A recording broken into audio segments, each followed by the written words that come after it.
From17 once again, introducing you to my Darksiders 2 Apocalyptic difficulty video walkthrough. This is the Lost Temple and we're still in the thick of it, moving these constructs, solving puzzles, doing the standard Darksiders fare. But once again I am joined by my girlfriend, and there's not too much to be said about this except for puzzle solving, you know, bash X a little bit, and so on and so forth. So we're going to talk about something different. And after this we're going to get something to eat because I'm absolutely starving. Me too. Oh, which is a shame because this village used to have a cinema. It used to have 4 cinemas in this village. Really? Yep. But what do we have now? Old folks' homes everywhere. So technically, if we knock down the old folks' homes, we can make a Tesco, we can make a cinema, and we could have gone to Tesco, get the food, and then ate it in the cinema. But no, we'll have to cook something crap instead. But in the last video we were talking about some of the backstory to YouTube, some of the things that people don't see, and it is an interesting topic as I go back and forth on the chain because the buttons are throwing me off a little bit. And my excuse there is I'm playing this and Darksiders at the same time. Not Darksiders at the same time. No. This and Dark Souls at the same time, and the buttons, every time I go up to press on something to examine, I jump, because in Darksiders it's jump as opposed to examine, so it's just fucking me up a little bit. But did you think I'd last this long on YouTube? Did you think I'd continue to do what I've done when I first mentioned it? Yeah, because you're the sort of person that does that anyway, that gets into something in its entirety. You don't really do things half-heartedly. Yeah, I suppose that's true. I think it's a fair assessment of your personality. If you're going to try something, you don't give it a week and see if it's going to be alright and then give up. There's a lot of people on YouTube that do that. That's what's surprising. Like, the biggest surprise for me is a friend of mine who went out and bought the best equipment to record both commentary and footage. We're talking, the setup I have now, he had from day one. It's took me nearly 2 years to get this setup. He had it day one. He made 2 guides that were really good. Obviously his inexperience showed because just look at my, well, you can't anymore, but my early commentaries were rough as shit. They really were. I sounded like a paedophile in a phone booth with the police outside. I just didn't sound like I knew what I was doing. I didn't think that. I didn't. I thought it was fucking amazing. Compared to Blade. Exactly, but now you can see an evolution is what I'm trying to say. You can see how I've slowed my voice down so that, you know, American people and people in other countries that don't talk as fast as me or with my accent can understand me. Yeah.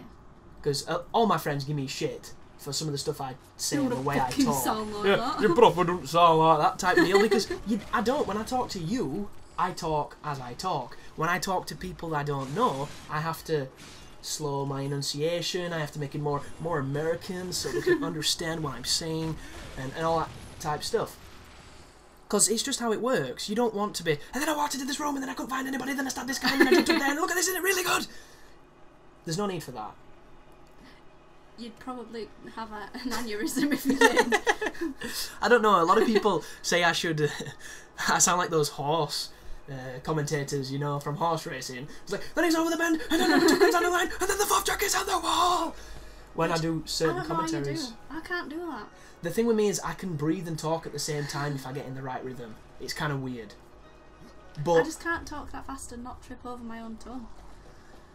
What can I say? My brain fires pretty fast. So, you know, I'm what can I say? When I think of a funny, I have to share it. And this is a fight I should talk about, so we're going to have to cut this topic. I'm sorry, my queen. This fight is hard, really hard. This double stalkers, they can spam the worst move on the game, which is an area of effect. And if you are a low level with low equipment on this point, you can get smashed. And the best way to fight them is to hit and run. But my tactic is use Reaper mode to smash their tits off and then hit and run. Because you'll notice I'm getting railed. And if you're ever going to use your potions on this part of the game, this is it. Because I actually believe this is the first challenging fight of the game. Because did you see that move? You can't evade it. You seem to dodge and it still hits you. But the stalkers are susceptible to being hit and stunned with a heavy weapon. So that does work.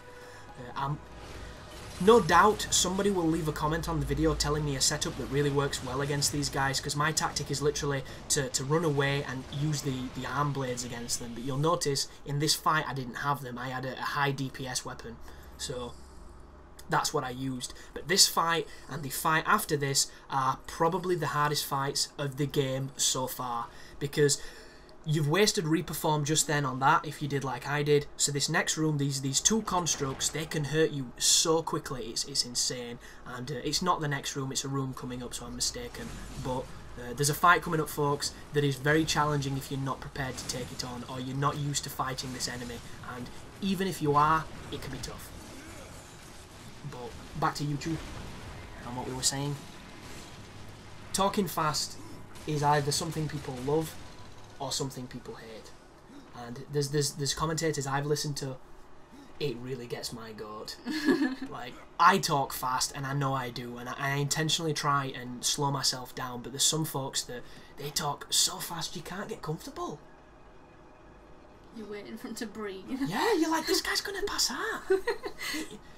He makes me think maybe he's got an oxygen mask on, but I don't understand it, because it's like an assault on your senses, and there's a time and a place for it. Like if you're shoutcasting or you're doing a play-by-play, do you know what they are? Yeah. Awesome. That is fine. I've learnt things too. The whole point in those things is to stay on top of the action. And you can't stay on top of the action when you talk professionally. And yeah. As you can see, this guy shot this guy. It was marvellous. Now, you can't do that unless you're really good at that funny voice. Talking fast. But I can shoutcast things effectively well, and hopefully when Black Ops 2 comes out and there is a feature that allows you to shoutcast other people's gameplays, I can do it some MLG thing and get hired, which would be awesome. But as topics just derailed again, because this is the tough fight. So on paper, these two enemies are very simple, because when you do the charged attack with your hammer, it stuns them, and occasionally they go down on the ground and then you can wail on them for a couple of attacks, but you don't want to stay there too well, that's not what I meant to say, for too long, because they can punish you. The only difficulty here is the fact that they have a lot of life, so they're really tanky, and as you've just seen, one attack effectively killed me, so you have to use a potion. And well, if you get hit, maybe you're perfect and you're fine and everything. But the thing that sucks about this game that I've not mentioned yet, which is a fantastic time to air it, is the healing system. Anybody who played Castlevania Lord of Shadows knows that I absolutely hated the healing, because the game didn't heal you between checkpoints. And what this did is this put you into a situation where you would hit a point, you would hit a fight, and if you didn't have magic power, you had to fight with no life. You had to perfect these fights. And to some people, that is a legitimate challenge that they actively seek. For other people, it's like, let me play the fucking game. Because nobody wants to be forced into these challenge runs unless they're looking for it. You just want to play, you want to have fun, and you can't have fun with an enemy that hits you, every second and kills you in one hit. And this game does the same thing. Not only does it not refill your life, but the only way to get life is through moves or through potions. And the potion system is not an immediate heal, it's a timed heal. So when you use it, your life gradually comes back, but in the time it takes for it to heal you to its maximum potential, you could have died. And that, to me, no, that's a big no-no. But the reason why it works and why it's balanced is this game is designed around you augmenting your weapons so that they heal you with criticals and with executes. So if you play the game correctly, you don't even need potions. So it's this ridiculous juxtaposition of ideals that I really don't like, but can work in equal measure. But we have to finish the tangent before the end of the video, because we've started, so we'll finish. You saw some of this person's content. Yeah. Quality-wise, what did you think? Quality in what respect? Sound and visual? As in sound and visual, as in editing, as in, standards of a good video. Pretty good, yeah. I'd have said. Spot on. As good as you could like. The commentary, as you know, was nervous, was inexperienced, but that's, everyone starts somewhere, don't they? Everybody has to start somewhere. But for as far as professionalism went, his stuff was awesome. And he just stopped. And so he did 2 guides, didn't he? And then finished. And then and he had 2 other guides started, and he just aborted them. He just stopped capturing. And I sent him a message, like, have you just kind of finished type deal? And his response was that he was getting spammed. And this is not an attack of my friend, because if he listens to this and, you know, he wants to say something to me about it, that's perfectly fine, dude. You know who I am, you know how honest I am. I'm not going to bullshit behind your back and not back it up. But I asked him why, and he said he was getting spammed, and he didn't even have 100 subscribers. I have 3,000, and I don't get spammed. Like, what does it even mean? And to me, what it seems like is he's looking for an excuse not to do it. Because a lot of moments in your life, I believe, you'll be faced with a decision to do something, and the laziness, idle part of your body that's stuck in, you know, the comfort zone, and you don't want to break this you know, equilibrium that you've got, you'll intentionally sabotage yourself just because you're in a routine and you're used to it. Rather than saying, I can't be arsed. Exactly. It went wrong. Yeah. You tried and it failed. So instead of having a good excuse, he's making excuses up for himself. And I don't know why. I might be way off. But to me, that sounds like an excuse. And obviously my mentality is different to a lot of people, so I don't understand it. Because, and I say because a lot to join sentences, you'll have to bear with me. I don't understand starting something that I'm passionate about and not giving it everything I've got. It don't compute. Do you reckon you'd still be doing this if you had, at this point, 300 subscribers? Yes. I think so too. I'm having too much fun. Because the one cool thing about this is I can say whatever I want. A lot of people disagree with that, but I don't give a fuck. Because this is my platform, this is my microphone, and in, you know, the immortal words of the wedding singer, I have the microphone and you don't. So you have to listen to what I've got to say. And that's how it works. And the cool thing about it is people do bring opinions.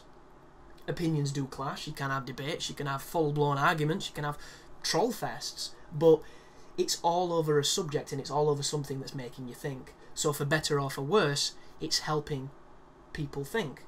Or I hope it is. Like this conversation now. I say conversation. Gone way over. Yeah, I don't fucking mind. Could turn it into a podcast and go for 2 hours, but because this content, this is me personally, and this might be ego speaking, but because we don't just go walk in room, chop chop chop chop chop, jump, walk in room, chop chop chop chop chop chop chop, I believe it makes it a better video.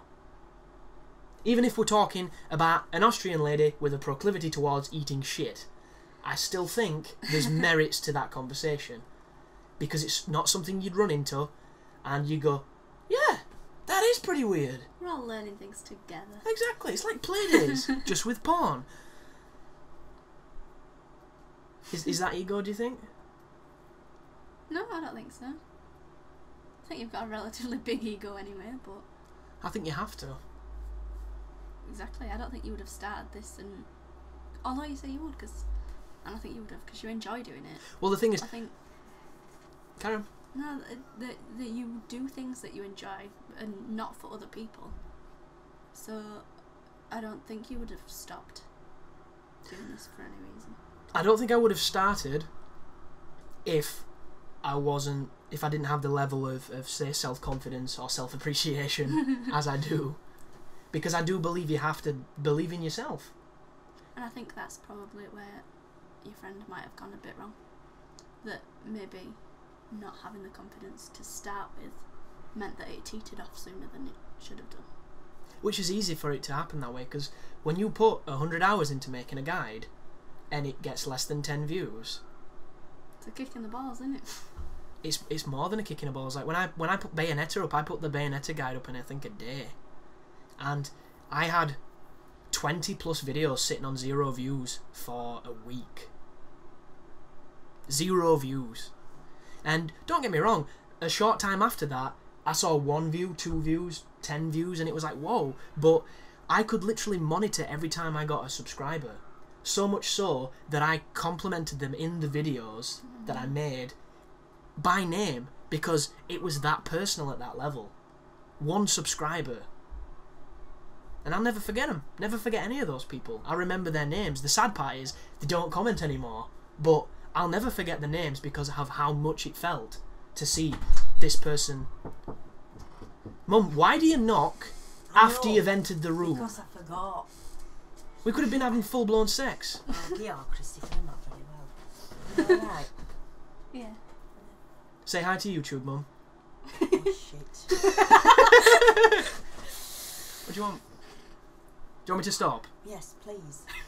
Thanks for watching, guys. You take care now.